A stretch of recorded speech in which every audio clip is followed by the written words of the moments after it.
oh my God. My mom is in here somewhere. I love you. I love you, lady. My family, thank you for all of this. My dad didn't get to see me do any of this. He's not, but I think he's looking down on me right now. So this is a monumental moment. One, I'm so appreciative to all of you, to everyone who has had a hand in getting me here, to the Academy, to people who took a chance on me every step of the way, Graham King, Dennis O'Sullivan, everyone at Fox and New Regency, thank you guys so much. I may not have been the obvious choice, but I guess it worked out. Thank you, Queen. Thank you guys for allowing me to be the tiniest part of your phenomenal, extraordinary legacy. I am forever in your debt.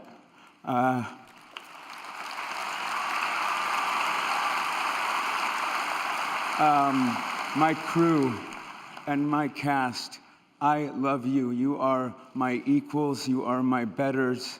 I could have never been here without you. I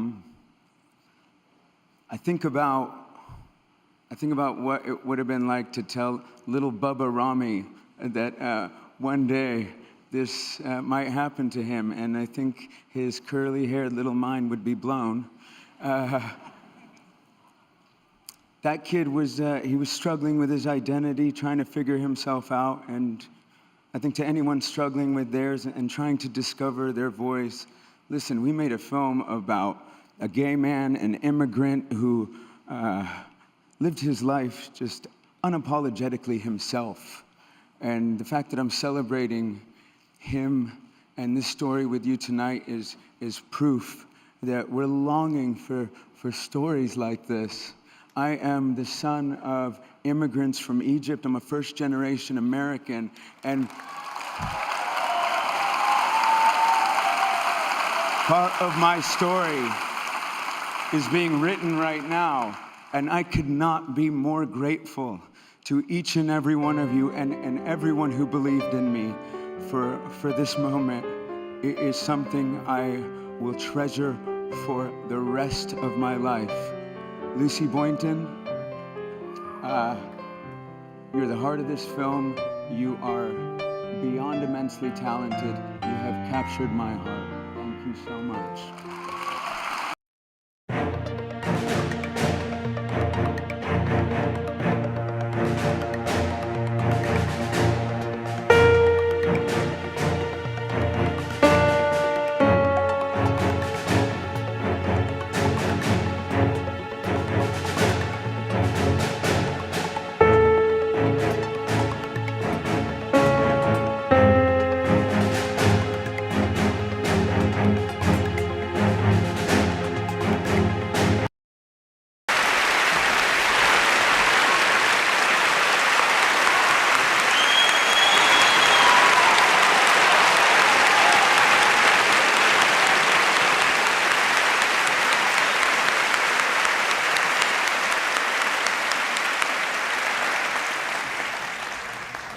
Thank you.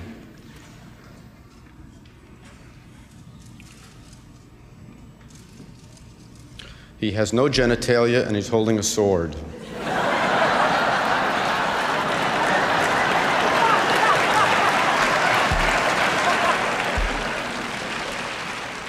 I'd like to thank my parents for not practicing birth control.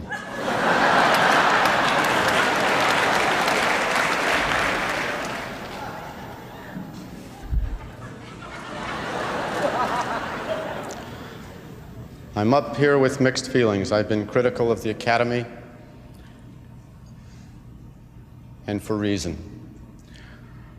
I'm deeply grateful for the opportunity to be able to work. I'm greatly honored for being chosen by the producer, Stanley Jaffe, and the director, Bob Benton, and to have worked in a family with them, and with Meryl, and with Justin, who, if he loses again, we'll have to give him a Lifetime Achievement Award. And to Jane Alexander, and to Jerry Greenberg, and to Nestor, and to the crew on the film, who is part of that family, and to the crew, and to the directors like Bob Fosse, and Mike Nichols, and John Schlesinger that I've worked with before. We are laughed at when we are up here, sometimes for thanking, but when you work on a film, you discover that there are people who are giving that artistic part of themselves that goes beyond a paycheck. And they are never up here, and many of them are not members of the Academy, and we never hear of them. But this Oscar is a symbol, I think, and it is given for appreciation from those people whom we never see. They are part of our life. I refuse to believe that I beat Jack Lemmon, that I beat Al Pacino, that I beat Peter Sellers. I refuse to believe that Robert Duvall lost. We are a part of an artistic family. There are 60,000 actors in this Academy, in the Screen Actors Guild, and probably 100,000 in Equity. And most actors don't work, and a few of us are so lucky to have a chance to work with writing and to work with directing. Because when you're a broke actor, you can't write, you can't paint. You have to practice accents while you're driving a taxi cab. And to that artistic family that strives for excellence, none of you have ever lost, and I am proud to share this with you, and I thank you.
The Academy, you know, when I was in college, first starting out as an actor, they asked each one of us what we wanted to do. I said, I want to be the best actor in the world.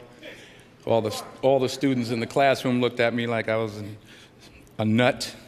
I want to thank Warner Brothers and Alan Horn and Lorenzo de Bonaventura for supporting this film, and Antoine Fuqua, a brilliant young filmmaker, African-American filmmaker. I don't know where you are, Antoine, love you. Ethan Hawke, my partner in crime. So many people, I can't even remember everybody, lawyers, doctors, agents. My beautiful agent, Ed Lamato, we've been together for so many years. Hometown boy from Mount Vernon, my beautiful wife, I love you so much. You put up with me in spite of myself. And my beautiful children at home. I told you if I lost tonight, I would come home and we'd celebrate, and if I won tonight, I would come home and we'd celebrate. Well, I'm coming home, we're celebrating. God bless you.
took a chance, man. I mean, that love for Ray Charles was deep down in the earth somewhere, and you open it up, and it's cracked open, and it's spilling, and everybody is drowning in this love. And I thank you for taking a chance on this film, and thank you for waiting 15 years to get me to do it.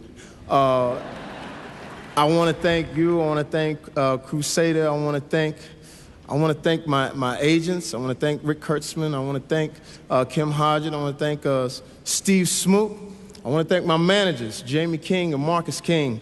Let's live this African-American dream. It's beautiful. I'm glad I'm with you, and I ain't never leaving you, so I love you.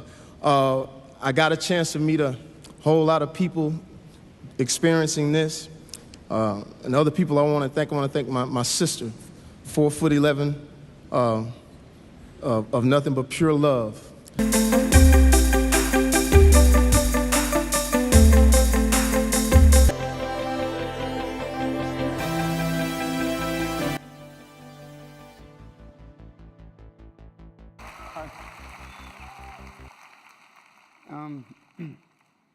God, I'm full of so much gratitude right now. And I do not feel elevated above any of my fellow nominees or anyone in this room because we share the same love, the love of film, and this form of expression has given me the most extraordinary life. I don't know what I'd be without it. But I think the greatest gift that it's given me, and many of us in this room, is the opportunity to use our voice for the voiceless. I've been thinking a lot about some of the distressing issues that we are facing collectively. And I think at times we feel, or we're made to feel, that we champion different causes. But for me, I see commonality. I think whether we're talking about gender inequality or racism or queer rights or indigenous rights or animal rights, we're talking about the fight against injustice. We're talking about the fight against the belief that one nation, one people, one race, one gender, or one species has the right to dominate, control, and use and exploit another with impunity. I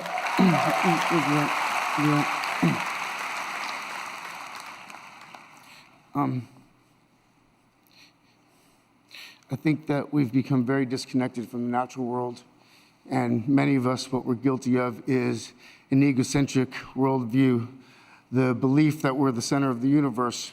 We go into the natural world and we plunder it for its resources.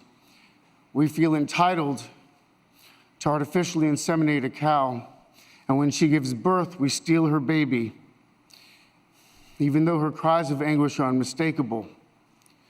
And then we take her milk that's intended for a calf and we put it in our coffee and our cereal. And I think we fear the idea of personal change because we think that we have to sacrifice something to give something up. But human beings at our best are so inventive and creative and ingenious. And I think that when we use love and compassion as our guiding principles, we can create, develop, and implement systems of change that are beneficial to all sentient beings and to the environment. Now, I've been a scoundrel in my life. I've been selfish. I've been cruel at times, hard to work with, and ungrateful. But so many of you in this room have given me a second chance. And I think that's when we're at our best, when we support each other, not when we cancel each other out for past mistakes, but when we help each other to grow, when we educate each other, when we guide each other towards redemption. That is the best of humanity.